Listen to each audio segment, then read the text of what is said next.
ఓం సాయిరాం. బాబా భక్తులందరికీ కూడా నమస్కారం అండి. అందరూ కూడా సుఖంగా సంతోషంగా ఎప్పుడూ కూడా ఆనందంగా ఉండాలి అని చెప్పి ఆ బాబాగారి తరపున నేను కూడా మనస్ఫూర్తిగా కోరుకుంటున్నాను. ఈరోజు బాబాగారు అందించే సందేశం ఏంటి అంటే కనుక, తల్లి ఒక్క నిమిషం ఇది విను. ఈ యొక్క అదృష్టం అనేది నీకు ఎన్నో జన్మల పుణ్యఫలమైతేనే దక్కుతుంది.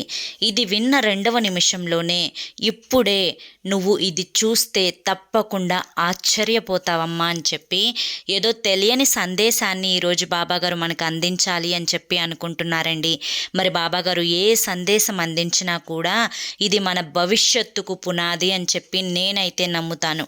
మీకు కూడా బాబాగారి మీద నమ్మకం ఉన్నది నిజమైతే కనుక ఈ వీడియోకి ఒక చిన్న లైక్ ఇచ్చి వీడియోని వినడం స్టార్ట్ చేయండి. కింద కామెంట్ సెక్షన్లో ఓం సాయిరామ్ అని చెప్పి టైప్ చేయడం మాత్రం మర్చిపోవద్దు. దానికంటే ముందు చాలామంది కూడా గురువుగారి గురించి అడుగుతున్నారండి.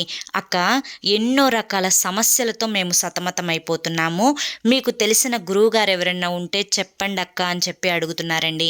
ఈ గురువుగారు మనకు తెలిసిన గురువుగారు. శ్రీ షిరిడి సాయిబాబా ఆశీస్సులతో జ్యోతిష్యం చెప్పబడును. గురూజీ శివరామరాజు గారు.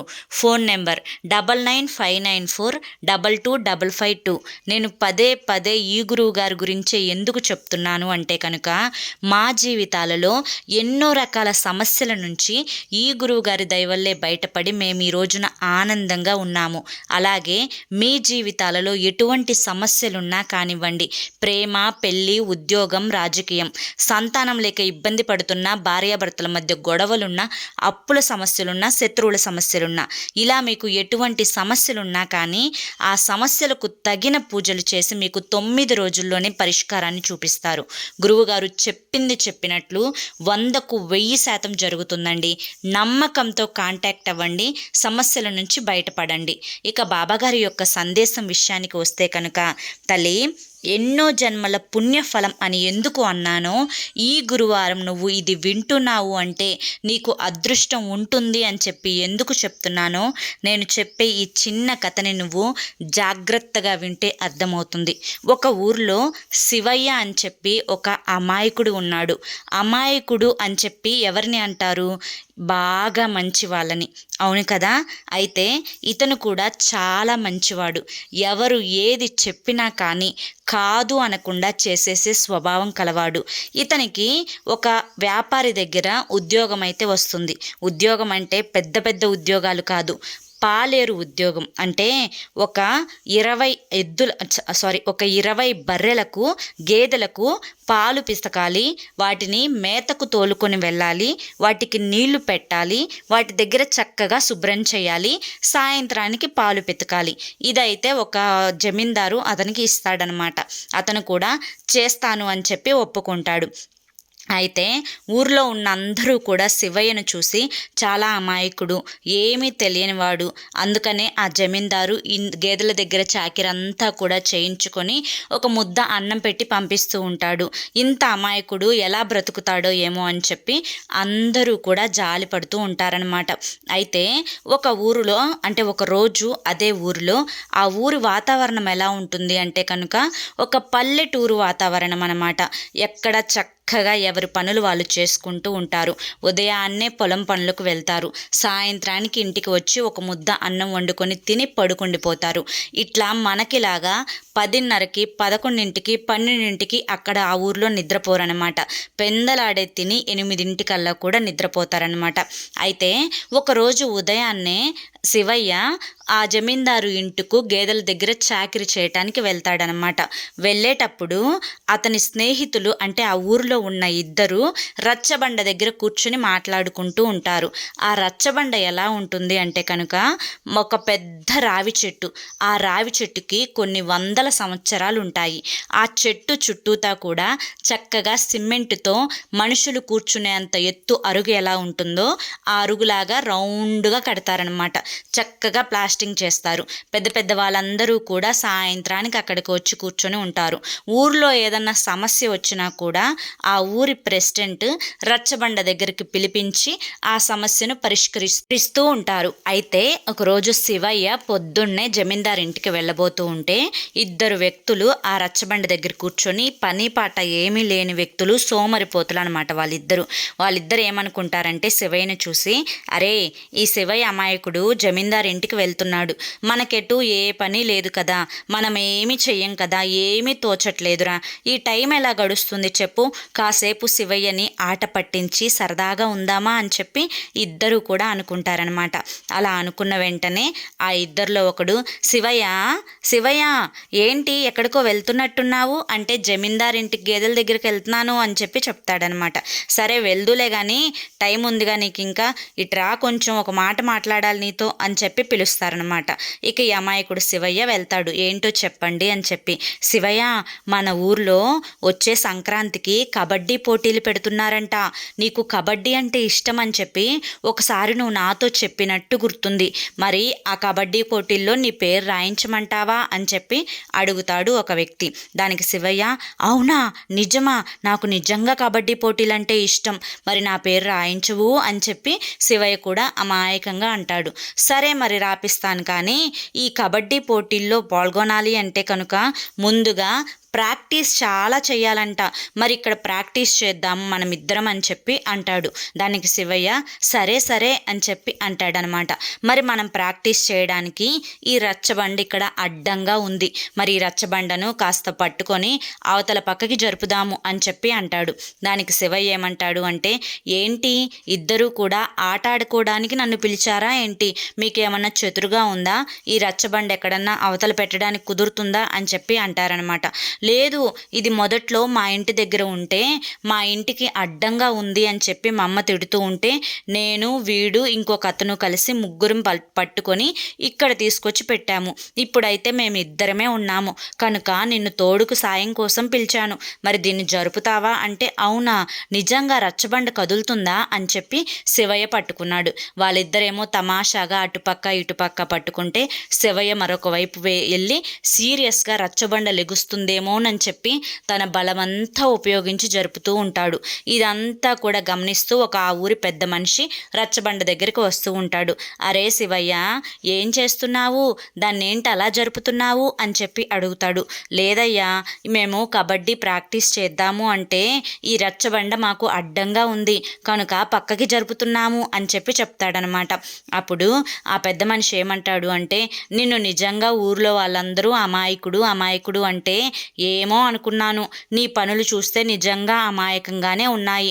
అరే ఆ మధ్యలో చెట్టును చూసావా, కొన్ని వందల సంవత్సరాల నాటి రావి చెట్టు, అది భూమి లోతుల్లో వేళ్లతో సహా పాకి పాకి ఉంది, అది ఎలా జరుగుతుందనుకున్నావు చెప్పు, ఇది అసాధ్యమైన పనేనా, ఒరే పిచ్చి సన్నాసి, జమీందారు పిలుస్తున్నట్టున్నాడు వెళ్ళురా అని చెప్పి గదుంతాడనమాట. ఇక ఆ మాటకి ఆ పెద్ద మనిషిని చూసి ఆ మిగతా ఇద్దరు వెళ్ళిపోతారు. శివయ్య కూడా వెళ్ళిపోతాడనమాట. తల గీక్కుంటూ జమీందారు ఇంటికి వెళ్తాడు. వెళ్ళి అక్కడ చక్కగా గేదెలన్నింటినీ కూడా నీటిని పెట్టి కడిగి పేడకడంతా కూడా తీసివేసి చక్కగా నీళ్లతోటి ఆ బండలన్నీ కూడా శుభ్రం చేసి గేదెలకు చక్కగా మేత వేసి పాలు పితుకుతూ ఉంటాడనమాట. ఇక మధ్యాహ్నానికి జమీందారు ఒక ముద్ద అన్నం పెడితే ఆ అన్నం తినేసి ఆ గేదెలన్నింటినీ కూడా పొలానికి తోలుకెళ్ళి మేత మేయించి వస్తూ ఉంటాడనమాట. అయితే ఆ రోజు కూడా మేత మేయించడానికి గేదెలన్నింటినీ కూడా పొలానికి తోలుతాడు. ఇక శివయ్య అమాయకత్వాన్ని చూసి ఆ ఊర్లో ఉండే ఆ పొలం దగ్గర ఒక వ్యక్తి, అరే శివయ్య ఏం చేస్తున్నావు అంటే, గేదెల్ని తోలుకొని నేను ఇప్పుడే వచ్చాను, ఈ గేదెలన్నీ చక్కగా కడుపు నిండా మేత మేస్తే సాయంత్రానికి బక్కిడు పాలిస్తాయి అని చెప్పి అంటే, అతను ఏమంటాడు అంటే, ఇలా మేత మేస్తే నీకు బక్కిటి పాలు ఎక్కడి నుంచి వస్తాయి, వీటన్నింటినీ కూడా ఒక చోట కట్టివేసి నువ్వు ఆ ఎండలోకి వెళ్ళి చక్కగా మేతను కోసిన మేతను ఒక్కొక్క గేదెకు వెయ్యి, అవి కడుపు నిండా తింటే 4 బకెట్ల పాలిస్తాయిరా అని చెప్పి చెప్తాడనమాట అక్కడున్న వ్యక్తి. అవునా, నిజంగానా అని చెప్పి శివయ్య అమాయకంగా ఒక్కొక్క గేదెని అక్కడ చక్కగా ఒక పాదులాగా, అంటే ఒక కర్రని పాతి వాటన్నింటినీ కూడా గేదెలన్నింటినీ కట్టివేసి ఎండలోకి వెళ్ళి పాపం కష్టపడి గడ్డిని కోస్తూ ఉంటాడనమాట. ఇదంతా గమనించిన మరో వ్యక్తి శివయ్య దగ్గరికి వచ్చి, ఏం చేస్తున్నావురా పిచ్చి సన్నాసి అని చెప్పి అడుగుతాడు. ఏం లేదయ్యా, నా గేదెలు పాలు కొంచెం తక్కువ ఇస్తున్నాయి కనుక ఈ మేతంతా కోసి వాటికి వేశాననుకో చక్కగా 3 బకెట్ల పాలిస్తాయంట అని చెప్పి చెప్తాడనమాట. దానికి అతను ఏమంటాడు అంటే, ఒరే పిచ్చోడా, ఈ పని ఏందో నువ్వు ఇంటి దగ్గర కట్టేసుకొని చెయ్యవచ్చు కదా, ఇక్కడ పొలం ఎందుకు తోలుకొస్తారు గేదెల్ని చెప్పు, అవి కడుపు నిండా మేత మేయడానికి తోలుకొని వస్తారు, మరి నువ్వు వీటిని చక్కగా ఫ్రీగా ప్రశాంతంగా ఈ పొలంలో వదిలేస్తే వాటికి కావలసినంత తిని సాయంత్రానికి ఇంటికి చేరతాయి కదా, నీకెందుకురా ఈ పని, నువ్వు వెర్రి వెదవని మళ్ళీ మళ్ళీ అనిపించుకుంటావురా నువ్వు చేసే పనుల కారణంగా అని చెప్పి తిడతాడనమాట. అవునయ్యా నిజంగానే అని చెప్పి తలగొక్కొని అక్కడి నుంచి ఆ గేదెలన్నింటినీ కూడా విప్పి చక్కగా ప్రశాంతంగా పొలంలోకి వెళ్తాడు. ఆ పొలంలో చక్కగా అవన్నీ కూడా మేత వేసుకొని సాయంత్రానికి ఇంటికి తోలుకు వెళ్ళి కట్టేసి మంచిగా పాలు తీసి ఆ పాలన్నింటినీ కూడా అమ్ముకొచ్చి జమీందారికి లెక్కప్ప చెప్తూ ఉంటాడనమాట. అయితే ఒకరోజు అలా తన పనంతా ముగించుకొని తన ఇంటికి వెళ్ళిపోతూ ఉంటాడు. ఆ వెళ్ళిపోయే దారిలో ఒక స్వామీజీ చెట్టు కింద కూర్చొని తపస్సు చేసుకుంటూ ఉంటాడు. శివయ్యకి ఆ స్వామీజీని చూసి అనుమానం వస్తుంది.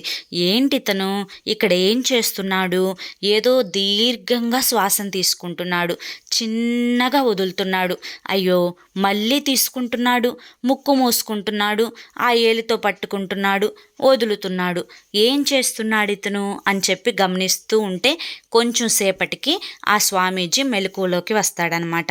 ఏంటి నాయనా, ఏంది గమనిస్తున్నావేంటి అని చెప్పి అడుగుతాడు.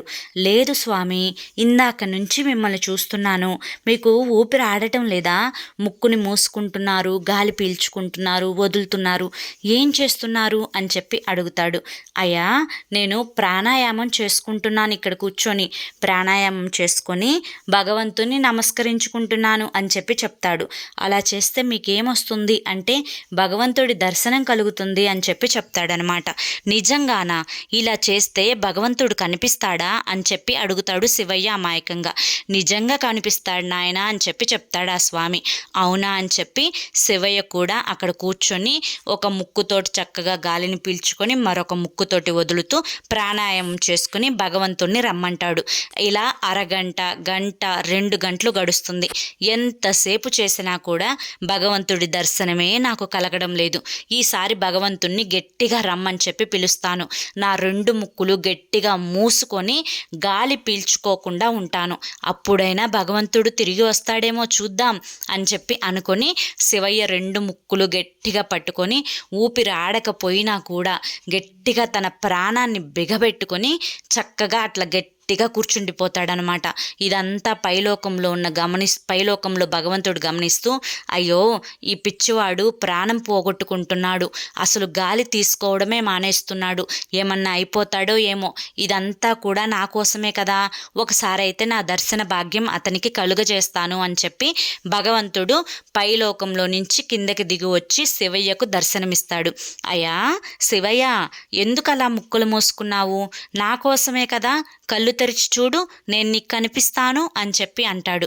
నిజంగా కళ్ళు తెరిచి చూసేసరికి భగవంతుడు కనిపిస్తాడు. అయ్యో నిజంగా మీరు భగవంతుడా, నా కోసం వచ్చారా, నేను పిలిస్తే వచ్చారా అని చెప్పి, లేదా ఎవరన్నా వేషం వేసుకొని వచ్చి నాకు కనిపిస్తున్నారా, ఎందుకంటే ఈ ఊర్లో వాళ్ళందరూ కూడా నన్ను పిచ్చోడిని చేసి ఆడుకుంటారు, మీరు కూడా నన్ను అలా పిచ్చోడిని చేసి ఆడుకుంటున్నారు కదా, మిమ్మల్ని చూసిన స్వామిని వెళ్ళి అడుగుతాను, మీకు అతన్ని పిలుచుకొచ్చి చూపిస్తాను, నమ్ముతాను, మీరే నిజమైన దేవుడని అతనికి తెలిస్తే కనుక ఆయన చెప్తాడు కదా, అప్పుడు సంతోషిస్తాను, అప్పటి వరకు నేను అస్సలు నమ్మను నిన్ను అని చెప్పి చెప్తాడనమాట. ఇక గబా స్వామి దగ్గరికి వెళ్తాడు. స్వామి అక్కడ తపస్సు చేసుకుంటూ ఉంటారు. స్వామిని లేపుతాడు. స్వామి, భగవంతుడు కనిపించాడు నాకు, ఆయనో కాదో చూసి చెప్దు, రా స్వామి అని చెప్పి పిలుస్తాడనమాట. అప్పుడు ఆ స్వామి గబగబా లేచి వచ్చి, భగవంతుడా ఎక్కడా అంటే, ఇదిగో స్వామి నా కళ్ళ ముందు ఉన్నారు కదా, చూడండి అని చెప్పి అనేసరికి భగవంతుడు ఈ స్వామికి కనిపించడు. ఇతను మనసులో ఏమనుకుంటాడు అంటే, స్వామి ఈ పిచ్చివాడెందుకు నన్ను ప్రశాంతంగా ధ్యానం చేసుకోకుండా అడ్డుపడుతూ ఉన్నాడు. భగవంతుడు అంటాడు, ఇన్నాళ్ళు ధ్యానం చేస్తున్నా నేను, నాకే ఏ రోజు భగవంతుని దర్శనం కలగలేదు, ఈ పిచ్చివాడికి భగవంతుడు ఎందుకు కనిపిస్తాడు అని చెప్పి మనసులో నమ్మడనమాట ఆ స్వామి. సరే, ఇతనికి సంతోషాన్ని కలిగించేటట్లు ఒక మాట కనిపించాళ్లే అని చెప్పి చెప్తే పోతుంది, నన్ను వదిలిపెడతాళ్లే అని చెప్పి అనుకొని స్వామి అబద్ధం ఆడతారు. అవును, భగవంతుడు నాకు కూడా కనిపిస్తున్నాడయ్యా శివయ్య, ఇతనే నిజమైన భగవంతుడు, నువ్వేమి బాధపడకు, నిన్ను ఎవ్వరూ మోసం చేయడం లేదులే, ఇతనే నిజమైన భగవంతుడు అని చెప్పి స్వామి చెప్తాడు. ఇక భగవంతుడు చాలా సంతోషిస్తాడు. ఆ స్వామి అక్కడి నుంచి వెళ్ళిపోతాడు. ఇక తర్వాత భగవంతుడు శివయ్యని ఒక వరం తీసుకోమని అడుగుతాడు. నేను నీకు కనిపించాను కదా, నేను నీకు ఒక వరం ఇస్తాను, నీకేం కావాలో కోరుకో అని చెప్పి అడుగుతాడు. అప్పుడు శివయ్య, వరమా, నాకేం కావాలి అని చెప్పి బాగా ఆలోచిస్తాడు.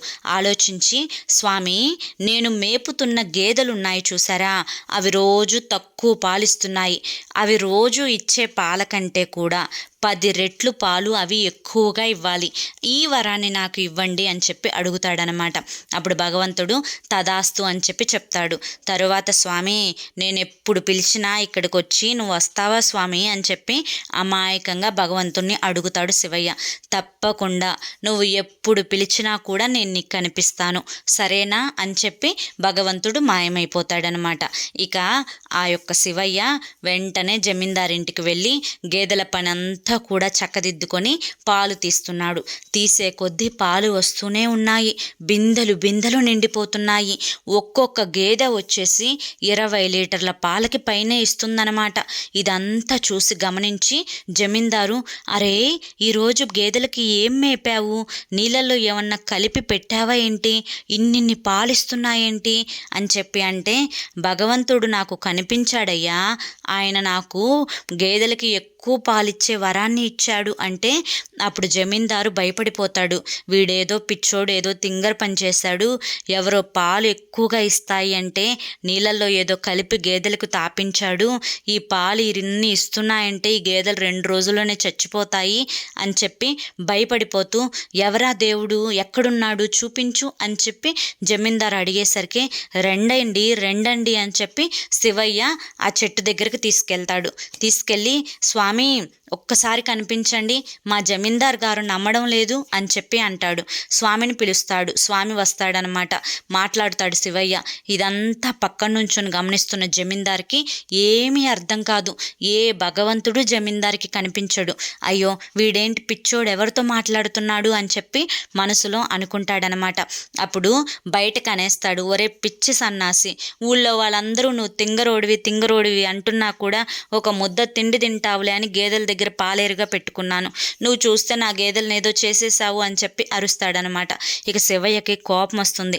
స్వామి మీరెవ్వరికి ఎందుకు కనిపించడం లేదు, నాకే ఎందుకు కనిపిస్తున్నారు, వీళ్ళందరూ నన్ను తింగరోడు అనుకునే మాట నిజం చేస్తున్నారు, మీరు కనిపించకపోయినా పర్వాలేదు, కనీసం మా జమీందారు గారికి మీ మాట వినిపించేలా చూడండి అని చెప్పి బ్రతిమలాడతాడనమాట. అయితే భగవంతుడు దానికి ఏమంటారు అంటే కనుక, అయ్యా నా మీద నమ్మకం లేని వాళ్ళకి నేను ఎప్పుడూ కనిపించను, నేను ఉన్నాను అని చెప్పి మనసులో ఏ కల్మషాలు లేని అమాయకులకు మాత్రమే నా దర్శన భాగ్యం కలుగుతుంది. ఇక నువ్వు నన్ను బ్రతిమిలాడుతున్నావు కాబట్టి నా మాట ఇతనికి వినిపించేలా చూస్తాను అని చెప్పి అతను జరిగిందంతా కూడా భగవంతుడు చెప్తాడు. ఒక్కసారి భగవంతుని మాట ప్రతిధ్వనించేసరికి జమీందారు ఆశ్చర్యపోతాడు. అతనికి పట్టిన అదృష్టాన్ని చూసి శివయ్యని చాలా పొగుడుతాడనమాట. ఇక శివయ్య గురించి ఊరు వాడ అందరికీ తెలుస్తుంది. ఇక అప్పటి నుంచి శివయ్య మంచివాడుగా, చాలా అమాయకుడిగా, ఒక చిన్న పిల్లవాడిలాగా ఆ ఊరి ప్రజలందరూ కూడా చూసుకుంటూ ఉంటారనమాట. అయితే ఇక్కడితో కథ ముగుస్తుంది. ఈ కథ ద్వారా బాబాగారు చెప్పాలి అనుకుంటున్న నీతి ఏంటి అంటే కనుక, తల్లి, ఎన్నో జన్మల అదృష్ట ఫలం ఉంటేనే నా దర్శన భాగ్యం కలుగుతుంది. మనసులో ఏ కల్మషాలు లేకుండా, ఏ కుట్రలు కుతంత్రాలు స్వార్థాలు లేకుండా న్యాయంగా ఎప్పుడూ న్యాయాన్నే కోరుకొని ఎదుటి వారికి మంచిని చేయాలి అనుకునే వారికి, అమాయకులకు నా దర్శన భాగ్యం కలిగేలా చూస్తాను. నేను ఉన్నాను అని నమ్మిన వాళ్లకు నా దర్శన భాగ్యం కలిగేలా చూస్తాను. మనసులో నమ్మకం ఉంది అని చెప్పి కానీ నమ్మకం లేకుండా ప్రవర్తించే ఈ మనుషులకు నేను కనిపించాలి అనుకోవడం లేదు.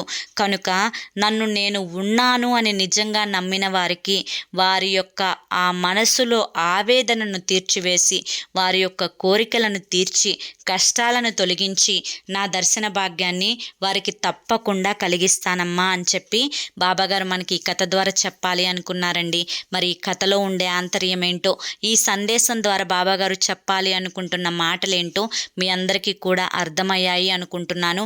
నచ్చాయని కూడా అనుకుంటున్నాను. నచ్చింది అనిపిస్తే ఈ వీడియో ఒక చిన్న లైక్ ఇవ్వండి. నేను మీ నుంచి కోరుకునేది అదొక్కటే. మరి కొంతమంది బాబా భక్తులకు వీడియోని షేర్ చేయండి. మొదటిసారి సాయి పిలుపు ఛానల్లోకి వచ్చినట్లయితే కింద బ్లాక్ కలర్లో సబ్స్క్రైబ్ అనే బటన్ ఉంటుంది. దాన్ని ప్రెస్ చేసి పక్కనే ఆల్ సింబల్ ఉన్న బెల్ని యాక్టివ్ చేసుకుంటే ప్రతిరోజు బాబాగారి సందేశాలు మీకు నోటిఫికేషన్ రూపంలో వస్తాయి. మరి రేపు మరొక మంచి సందేశంతో తప్పకుండా కలుసుకుందాం. అంతవరకు కూడా బాబా ఆశీస్సులు మీపై ఉండాలి అని చెప్పి మనస్ఫూర్తిగా కోరుకుంటూ, సర్వేజన సుఖినో భవంతు. ఓం సాయిరామ్.